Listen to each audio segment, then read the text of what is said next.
Beating the Bears has become a Packers pastime. Green Bay owns a 5-game win streak in Chicago and has won 9 of 10 in the series overall. James Jones said he had something to prove after getting cut twice this summer. Well, he certainly proved a lot against the Bears. He caught 2 touchdowns, had a third called back for offensive holding, and had a fourth stolen by defensive pass interference in the end zone. The Packers and Seahawks NFC Championship game rematch promised to be different, and for no bigger reason than the change in venue. This game is not in Seattle, where the Seahawks are 26-2 in the Russell Wilson era.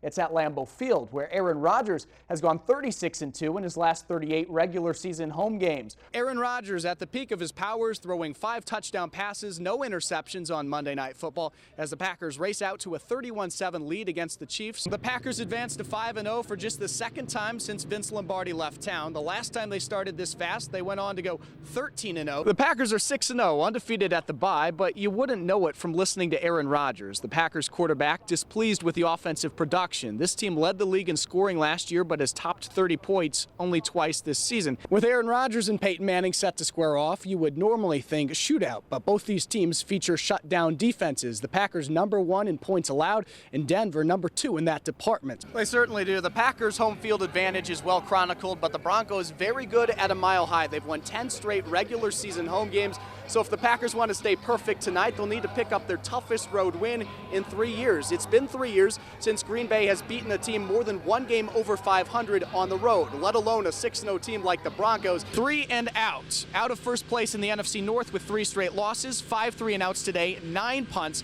The Packers losing 3 straight games under Aaron Rodgers for the first time since his first year as a starter. That was also the last year that the Packers missed the playoffs. After 3 straight losses, the Packers get back to their winning ways, beating the Vikings to reclaim first place in the NFC North, and all the players who were questioned had all the answers. The Packers with a win tonight could even up the all-time series. So far, 92 wins, 93 losses, 6 ties for the Packers, and the 3 quarterbacks who will take the field at halftime tonight, Bart Starr, Brett Favre, Aaron Rodgers, have combined to beat the Bears 50 times. The Packers needed a miracle to turn their season around, and they got one with a Hail Mary in Motown. Running back Eddie Lacy paved the way as the Packers accounted for 230 yards on the ground, their most with the run game since 2003. Normally after a win, you see smiles, but not in the Packers locker room today. They beat the Raiders by 10, but this style of play won't go very far in the playoffs. In the wild card round, it was notable that the Packers scored on 5 straight possessions, but did you know Green Bay scored 5 times total, only twice after the bye week? This is the playoffs where Palmer's pretty much untested.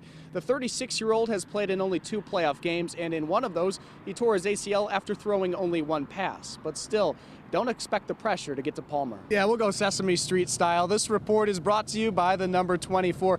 Whichever team can score 24 points tomorrow will have a great chance to win. The Cardinals are 11-0 this season when scoring more than 24 points. The Packers 9-1 when they've done it. It was the best of times, it was the worst of times. The Packers complete a Hail Mary to force overtime, but then lose the coin toss and lose the game just 3 plays later. Heartbreak does strike twice. Aaron Rodgers, for the 2nd season in a row, engineers a drive to force overtime in the playoffs, but then has to watch helplessly as the opposing team scores a touchdown to end it. And that raises the question, are these overtime rules fair, and should something be done?